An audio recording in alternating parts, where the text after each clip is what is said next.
जय हिंद दोस्तों। आज हम सेट नंबर 2 की ओर हैं, जिसमें 50 प्रश्नों का चयन किया है, जो आने वाले पीजीटी और टीजीटी दोनों के लिए बहुत ही उपयोगी है और आपके ज्ञान वर्धन के लिए भी बहुत आवश्यक है। प्रश्न संख्या 51 की ओर है। चंदेल साम्राज्य का जुजाक भुक्ति नाम किस चंदेल राजा के नाम से उत्पन्न हुआ था? इसका सही आंसर तो जय शक्ति होगा। सही आंसर क्या होगा? जय शक्ति, ऑप्शन नंबर ए। लेकिन इसके कुछ और भी महत्वपूर्ण तथ्य हैं जो आप याद रखें। जुजाक भुक्ति, जिनको बुंदेलखंड, जुजाक भुक्ति गुप्तोत्तर काल की बात है, जिसको बुंदेलखंड के नाम से जानते हैं। तो याद कीजिए, इसकी स्थापना 9वीं शताब्दी में ननुक के द्वारा की गई थी, जिसकी राजधानी खजुराहो थी।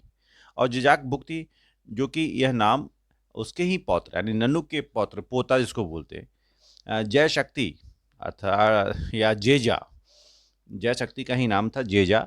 उन्हीं के नाम से यह प्रदेश जेजाक भुक्ति कहलाया था। तो इतनी सारी बातें आप इसके साथ जोड़ के रखें। प्रश्न संख्या 52 की ओर है। 52 आपके सामने है। 52, संत समर्थ रामदास को किसके शासनकाल से संबंधित किया जाता है? इसका सही आंसर होगा शाहजहां, ऑप्शन नंबर सी। इसका सही आंसर होगा शाहजहां, ऑप्शन नंबर सी। अब इससे कुछ और भी महत्वपूर्ण जानकारी। रामदास शिवाजी के समकालीन थे। इन्हें यानी शिवाजी को याद रखिएगा, शिवाजी के समकालीन थे। रामदास को धरकरी संप्रदाय का प्रमुख संत भी माना जाता था। इन्होंने ही दासबोधक नामक ग्रंथ की रचना की थी। यानी दो बात याद रखनी है कि धरकरी संप्रदाय के प्रमुख संत रामदास थे और इन्होंने दासबोधक नामक ग्रंथ की रचना की थी और शिवाजी के समकालीन थे। तो इतनी सारी बातें आप इनसे जोड़ के रखें। प्रश्न संख्या 53 की ओर है। निम्नलिखित में से किस गुरु ने जहांगीर के पुत्र राजकुमार खुसरो को संरक्षण प्रदान किया था? इसका सही आंसर होगा गुरु अर्जुन देव, ऑप्शन नंबर डी। और इनसे कुछ और भी तथ्य याद रखें कि 1605 में जब अकबर की मृत्यु हुई थी, तो उसके बाद जहांगीर राजा बनता है। जहांगीर, जिसको सलीम के नाम से जानते हैं। इसकी छोटी सी कहानी है कि सलीम चिश्ती के आशीर्वाद से ही इसका जन्म हुआ था। शेख सलीम चिश्ती के आशीर्वाद से ही जहांगीर का जन्म हुआ था, इसलिए उसका नाम सलीम ही रख दिया गया था।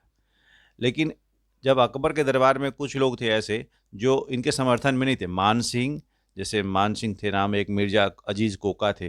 अकबर के जो बड़े बेटे थे खुसरो को राजा बनाना चाहते थे। हालांकि इसके समर्थन में कम लोग थे के कारण सलीम को राजा बना दिया गया था। तो ये थोड़ा सा तथ्य याद रखिएगा कि कुछ वहाँ पर एक कन्फ्लिक्ट भी हुए थे इनके राजा बनने के क्रम में। तो प्रश्न संख्या 54 की ओर है। अशोक के शासन में आयोजित बौद्ध संगीति का अध्यक्ष था? ऑप्शन हैं अशोक घोष, वसुमित्र, महेंद्र और मोगली पुत्र तीसरे। याद रखिए कि अशोक के शासनकाल में जो बौद्ध संगीति हुई थी, अभी तक जो बौद्ध संगीति हुई हैं 4, ठीक है। तो प्रश्न पूछा गया अशोक के शासनकाल में जो बौद्ध संगीति हुई थी, तो वह बौद्ध संगीति हुई थी तृतीय, जिसकी जगह जो आप याद रखें उसका अध्यक्ष पूछा गया तो मोगली पुत्र, उसके कौन थे? मोगली पुत्र तीसरे। इसका सही आंसर होगा मोगली पुत्र तीसरे, ऑप्शन नंबर डी। आपको याद होना चाहिए कि बौद्ध संगीति 4 हुई थी, तो कहाँ कहाँ हुई थी? जैसे पहली बौद्ध संगीति राजगृह में हुई थी, दूसरी वैशाली में हुई थी, तीसरी पाटलिपुत्र में हुई थी और चौथी कश्मीर, जो कि कुंडलवन में हुई थी। इसे प्रश्न पूछा जाता है इसके अध्यक्ष कौन थे, जैसे अभी पूछा भी गया था। तो प्रथम बौद्ध संगीति जो कि राजगृह में हुई थी, उसके अध्यक्ष महाकश्यप थे। और यह भी पूछा जाता है कि इनके शासनकाल में हुआ था। तो याद रखें, तो प्रथम बौद्ध संगीति राजगृह में हुई थी, जिसके अध्यक्ष महाकश्यप थे और वह अजातशत्रु के शासनकाल में हुई थी। अब द्वितीय बौद्ध संगीति कब हुई थी? 383 ईस्वी में हुई थी। अब एक बात और भी याद रखना है कि ये प्रश्न पूछने का तरीका अलग अलग हो सकता है, इससे प्रश्न बनते हैं, इसलिए इसको याद रखना भी जरूरी है कि द्वितीय बौद्ध संगीति कहाँ हुई थी? वैशाली में हुई थी। इसके अध्यक्ष शाब कमीर थे और शब्बा कमीर। और उसके शासन काल में, किसके शासन काल में? तो कालाशोक के शासन काल में हुई थी। तृतीय बौद्ध संगीति जो कि अशोक के शासन काल में हुई थी, पाटलिपुत्र में हुई थी, जिसके अध्यक्ष मोगलीपुत्र तीसरे थे। और चतुर्थ बौद्ध संगीति जो कनिष्क के शासनकाल में हुई थी, कुंडलवन कश्मीर में हुई थी, जिसके अध्यक्ष वसुमित्र थे। इतना याद रखेंगे आप थोड़ा सा, तो इससे प्रश्न बनेंगे तो छूट नहीं सकते आपसे। प्रश्न संख्या 55 की ओर है। सूची 1 और सूची 2 को सुमेलित करना है, आपको बताना है। अब देखिए, स्मारक है और दूसरा जो है निर्माता है। अलाई दरवाज़ा दिल्ली, इसके निर्माता अलाउद्दीन खिलजी थे, बिल्कुल सही। बुलंद दरवाज़ा फतेहपुर सिकरी, शाहजहां, ये भी सही। मोती मस्जिद आगरा, नूरजहां के शासनकाल में, ठीक है, नूरजहां। और एतमादुल्ला का मकबरा आगरा, अकबर। इसका सही आंसर बिल्कुल ठीक ऑप्शन ए होगा। 1 2 3 4 ऑप्शन नंबर ए होगा, ऑप्शन नंबर ए। प्रश्न संख्या 56 की ओर है। भारतीय संविधान का सर्वप्रथम संशोधन हुआ 1951 में। संशोधन का मतलब होता है उसमें परिवर्तन किया गया, सुधार लाया गया। वह कब? पहली बार 1951 में। आपको जानकारी की बात बताऊं, 26 नवंबर 1949 को हमारा संविधान बनकर के तैयार हो गया था, लेकिन 26 जनवरी 1950 को लागू किया गया। तभी से हमारा देश गणतंत्र घोषित हुआ और देश को चलाने के लिए एक संविधान की आवश्यकता थी, इसको पूरा कर लिया गया। लेकिन 1950 को लागू होने के बाद 1951 में पहली बार संशोधन भी हुआ। आपको जानकारी की बात बताऊं, भारत का संविधान दुनिया के संविधान में सबसे बड़ा है, लिखित भी है और फ्लेक्सिबल भी है। फ्लेक्सिबल का मतलब यही होता है कि समय अनुसार परिवर्तन किया जा सकता है। प्रश्न संख्या 57 की ओर है। प्रश्न संख्या 57 की ओर है। मोहम्मद बिन तुगलक अपनी राजधानी दिल्ली से ले गया, कहाँ ले गया? दौलताबाद, कालिंजर, कन्नौज या लाहौर? याद रखिए, इसका सही आंसर दौलताबाद होगा, ऑप्शन नंबर ए सही है, ऑप्शन नंबर ए 57 का ए। अब इसके बारे में कुछ और भी जानकारी रखिए कि दौलताबाद देवगिरी पुराना नाम था इसका। इससे पहले कुतुबुद्दीन मुबारक खिलजी ने भी देवगिरी का नाम बदलकर कुताबाबाद रख दिया था। आपको बता दूं, देवगिरी जिसको दौलताबाद के नाम से जानते हैं, कि इस भौगोलिक महत्व की वजह से यह इसे राजनीति में लाया गया था। इतना याद रखिएगा। इसमें एक बार थोड़ा सा आपको मैं जानकारी के लिए क्रम बता दूं कि दिल्ली सल्तनत जो है, जिसमें जो अलग अलग वंशों ने शासन किया है, उनका क्रम क्या था। तो पहला जो ममलुक वंश, जिसको स्लैब डायनेस्टी के नाम से जानते हैं, गुलाम वंश। दूसरा खिलजी डायनेस्टी। तीसरा तुगलक डायनेस्टी। चौथा सैयद डायनेस्टी। और पांचवा लोदी। इनका जो कार्यकाल था 1206 से लेकर 1290, जो मुगल जो गुलाम वंश का शासन था। और 1290 से 1320 खिलजी का शासन था। 1320 से लेकर 1414 तुगलक का शासन था। सैयद 1414 से 1451। याद रखें आप, इसमें फिर लोधी 1451 से 1526। इस तरह से इनका क्रम याद रखिए। अगला प्रश्न 58 की ओर है। किस अभिलेख में अशोक ने कहा है कि सभी संप्रदायों के सार तत्व की वृद्धि हो? तो इसका आंसर होगा 12वां शिलालेख। किस अभिलेख में? तो पहले एक प्रचार प्रसार का एक बहुत बड़ा माध्यम था शिलालेख। तो 12वें शिलालेख में अशोक ने बताया था इसके बारे में कि ये शिलालेख में उन्होंने सर्वधर्म समभाव और सभी धर्म पर समान विचार हो सभी का, एवं स्त्री महामात्र की चर्चा की थी अशोक ने। अब अशोक के द्वारा आपको जानकारी की बात बताऊं, 14 कुल शिलालेख हैं, जिसमें 12वें शिलालेख में इसकी चर्चा की गई है। प्रश्न संख्या 59 की ओर है। निम्नलिखित में से किस मध्यकालीन शासक ने सार्वजनिक वितरण प्रणाली, जिसको आज पीडीएस बोलते हैं ना, पब्लिक डिस्ट्रीब्यूशन सिस्टम प्रणाली, आरंभ की थी? ऑप्शंस हैं अलाउद्दीन खिलजी, बलबन, फिरोज शाह तुगलक और मोहम्मद बिन तुगलक। ये इसका सही आंसर अलाउद्दीन खिलजी होगा, option number A. Option number A is the right one. यानी उस समय में भी यह पीडीएस सिस्टम चलता था। आज देख रहे हैं कि पीडीएस सिस्टम से कितने लोग लाभान्वित हैं, तो उम्मीद करता हूं कि आप समझ गए होंगे। तो यह पीडीएस सिस्टम उस मध्यकाल में भी था। यह अलाउद्दीन खिलजी के द्वारा चलाया गया था। जो आज की राशन की दुकान है, क्या सरकारी राशन की दुकान, वही उसने अपने कार्यकाल में, यानी अलाउद्दीन खिलजी ने अपने शासनकाल में वस्तुओं के जो बेसिक कमोडिटी की चीज़ें थी, उसकी कीमतें बहुत कम कर दी थी, यानी सब्सिडाइज रेट पर दिया करता था।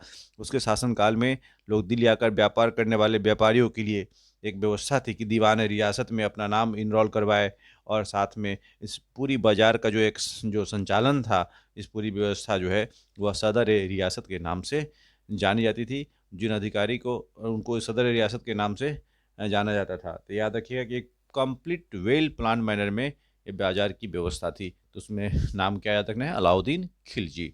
प्रश्न संख्या 60 की ओर है।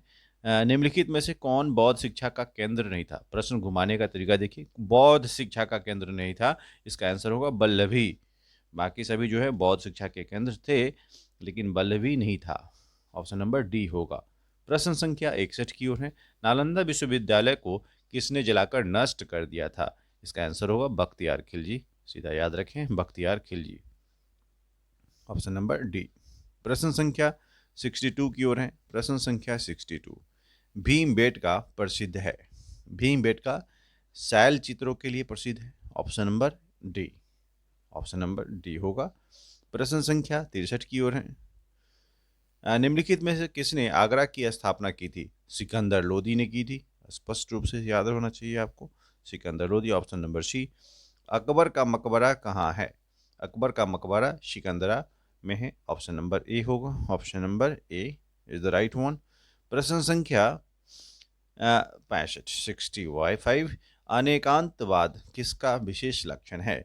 जैन धर्म, बौद्ध धर्म, आजीवक संप्रदाय और सांख्य। 65 का सही आंसर होगा बौद्ध धर्म, अनेकांतवाद। ऑप्शन नंबर बी जो कि सही है। प्रश्न संख्या 66 की ओर है। औरंगजेब के किस पुत्र ने विद्रोह करके राजपूतों के विरुद्ध अपने पिता की स्थिति कमजोर कर दी थी? इसका नाम था अकबर। अब उस अकबर की बात हम नहीं कर रहे, इसका आंसर हो अकबर। प्रश्न संख्या 67 की ओर है। महावीर की जन्मस्थली थी।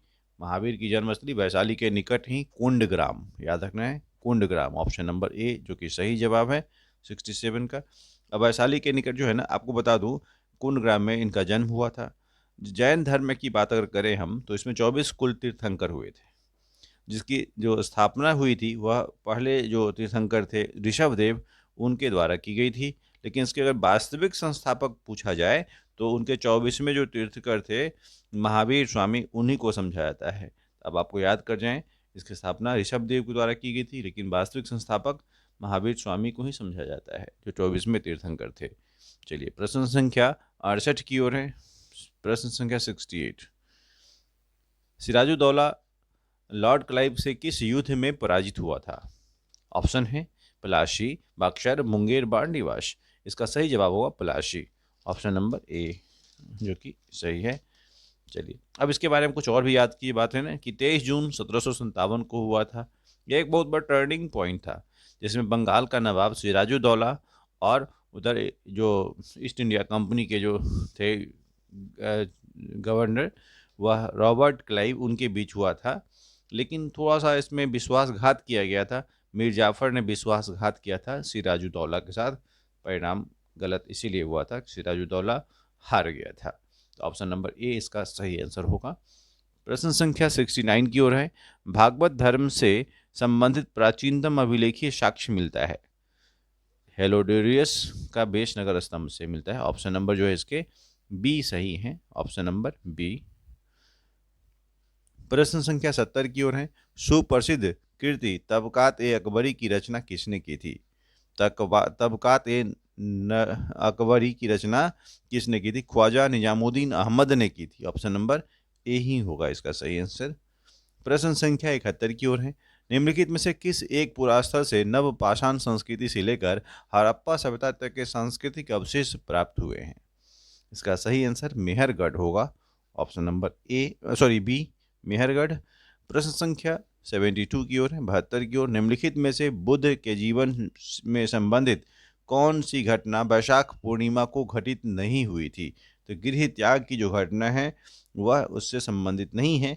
गृह त्याग से संबंधित कुछ बात आपको याद रखनी है। वह क्या है? बुद्ध ने 29 वर्ष की अवस्था में सांसारिक समस्याओं से व्यथित होकर, यानी दुखी होकर के गृह त्याग किया था।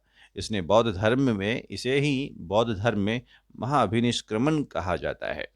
याद रखिए। प्रश्न संख्या 73 की और 73 की ओर है। प्रश्न संख्या 73, एक मिनट सामने आ जाइए। 73 प्रश्न। चलिए, निम्नलिखित में से किसने दिल्ली को सल्तनत की राजधानी के रूप में स्थापित किया? ऑप्शंस हैं कुतुबुद्दीन ऐबक, इल्तुतमिश, रजिया सुल्तान, जलालुद्दीन खिलजी। इसका सही आंसर होगा इल्तुतमिश। ऑप्शन नंबर बी होगा। ऑप्शन नंबर बी इल्तुतमिश होगा सही जवाब। अच्छा, इससे कुछ और बात याद रखिए। इल्तुतमिश जो है कुतुबुद्दीन ऐबक के बाद का राजा, जिसे गुलामों का गुलाम कहा जाता था। इन्होंने लाहौर के बजाय दिल्ली को ही राजधानी बनाया था। याद रखिएगा, बहुत इंपॉर्टेंट नाम है इल्तुतमिश। चलिए प्रश्न संख्या 74 की ओर है। सिंधु सभ्यता का भारत में सबसे बड़ा पुरास्थल है। राखी गढ़ी, इसका सीधा सीधा आंसर याद रखें, Rakhi Garhi is the right one, Rakhi Garhi. प्रश्न संख्या 75 की ओर है। दक्षिण में बहमनी राज्य का संस्थापक कौन था?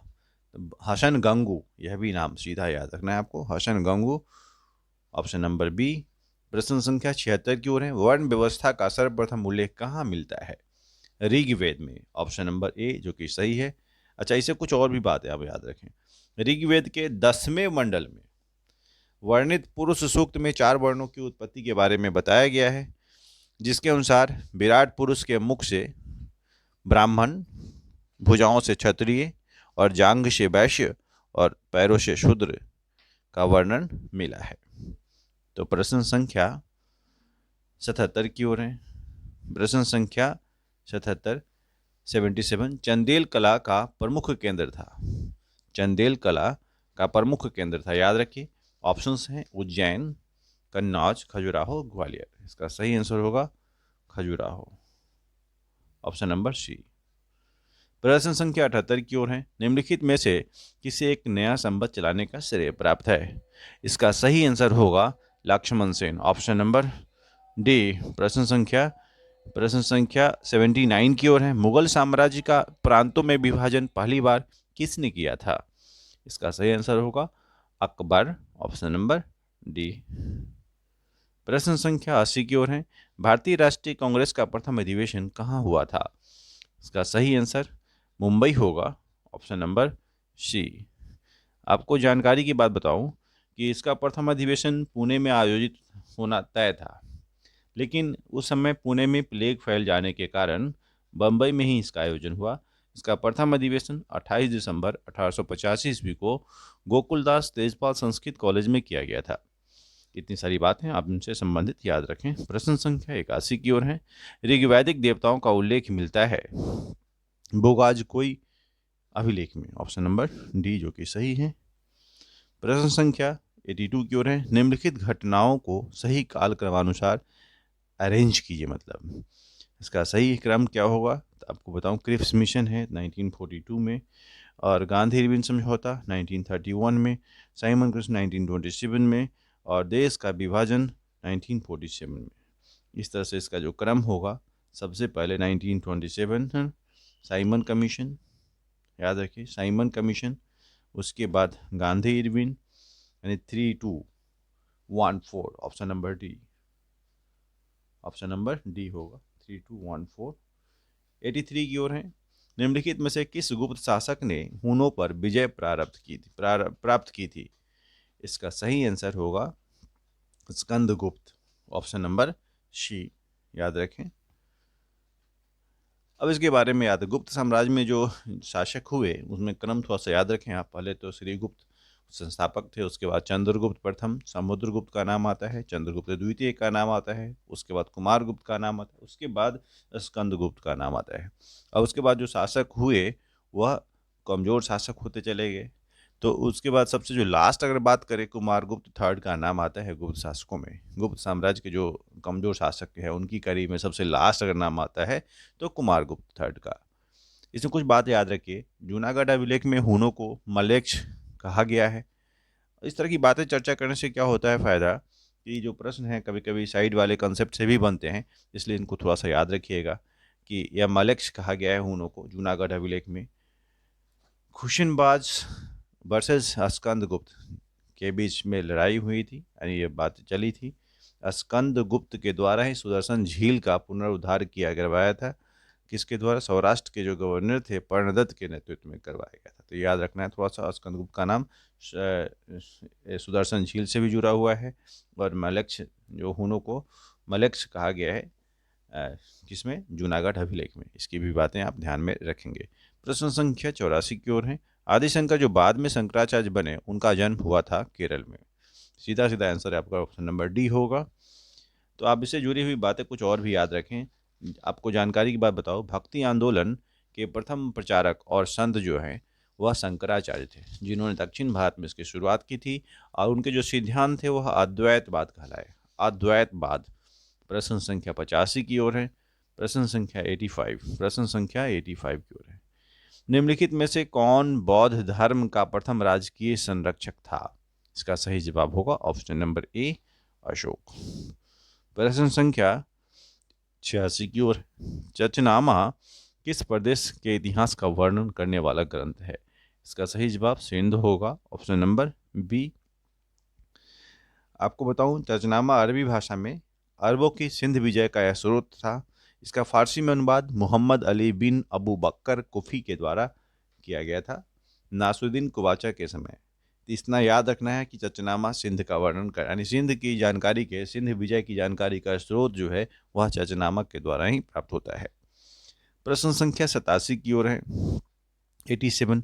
उत्खनित प्रमाणों के अनुसार पशुपालन का प्रारंभ हुआ था मध्य पाषाण एवं नवपाषाण काल में, ऑप्शन नंबर डी जो कि सही है। प्रश्न संख्या 88 की ओर है। कृषि के प्राचीनतम साक्ष्य प्राप्त होते हैं लोहरा देवा से, ऑप्शन नंबर सी इसका सही आंसर होगा, option number C, option number C Lohara Deva. प्रश्न संख्या 89 की ओर है। गंगई कोंड चोलपुरम की स्थापना किसने की थी? राजेंद्र प्रथम ने की थी, option number C, option number C होगा। प्रश्न संख्या 90 की ओर है। Hindustan socialist republican, Hindustan socialist republican, याद रखिए, 1 मिनट, जस्ट 1 मिनट। हाँ, हिंदुस्तान सोशलिस्ट रिपब्लिकन एसोसिएशन गठित की गई थी चंद्रशेखर आजाद के द्वारा, ऑप्शन नंबर सी होगा। प्रश्न संख्या 91 की ओर है। गुप्त संवत प्रारंभ हुआ था 319 ईस्वी में, ऑप्शन नंबर बी जो कि सही है।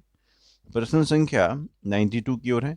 बुलंद दरवाजे को अकबर ने अपनी किस विजय की स्मृति में निर्मित करवाया था? तो गुजरात विजय, इसका सीधा सीधा आंसर आप याद रखें। बहुत महत्वपूर्ण प्रश्न है, ये सब अधिकतर पेपर में पूछे ही जाते हैं। उतारमेरू अभिलेख को किस चोल शासक के शासनकाल से संबंधित है? याद रखना है, इसमें परांतक प्रथम होना चाहिए, इसका ऑप्शन नंबर बी जो कि सही है, ऑप्शन नंबर बी। प्रश्न संख्या 94 की ओर है। निम्नलिखित में से कौन मध्यकालीन भारत की प्रथम महिला शासक थी? तो इसका आंसर होगा सी, option Razia Sultan, option number सी। प्रश्न संख्या 95 की ओर है। निम्नलिखित में से किस स्थान के खंडहर विजयनगर की प्राचीन राजधानी का प्रतिनिधित्व करते हैं? इसका सही जवाब होगा हम्पी, ऑप्शन नंबर डी। प्रश्न संख्या 96 की ओर है। प्रश्न संख्या 96 याद रखें, प्रश्न संख्या 96 कहाँ है? यहाँ। गोविंद चंद्र गहरवाल की राजनी रामकुमार देवी ने धर्म कृष्ण बिहार का कहाँ बनवाया था?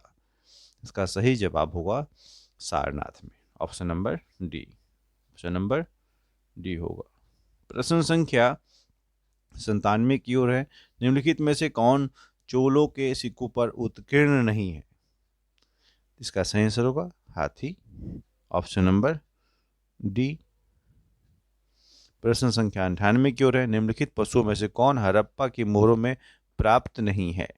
हड़प्पा की मोहर में गाय प्राप्त नहीं है, ऑप्शन नंबर डी होगा इसका। प्रश्न संख्या 99 की ओर है। निम्नलिखित में से किस मुगल बादशाह ने सिजदा रिवाज को समाप्त कर दिया था? तो शाहजहां ने सिजदा रिवाज को समाप्त कर दिया था, सिजदा रिवाज को समाप्त कर, ऑप्शन नंबर सी। प्रश्न संख्या 100 जो कि लास्ट क्वेश्चन है इस श्रृंखला का।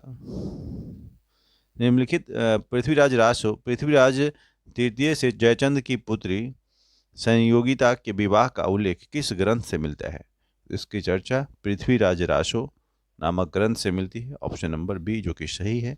उम्मीद करता हूँ इन 50 प्रश्नों को आप एक बार फिर से रिकॉल करेंगे। Thank you so much.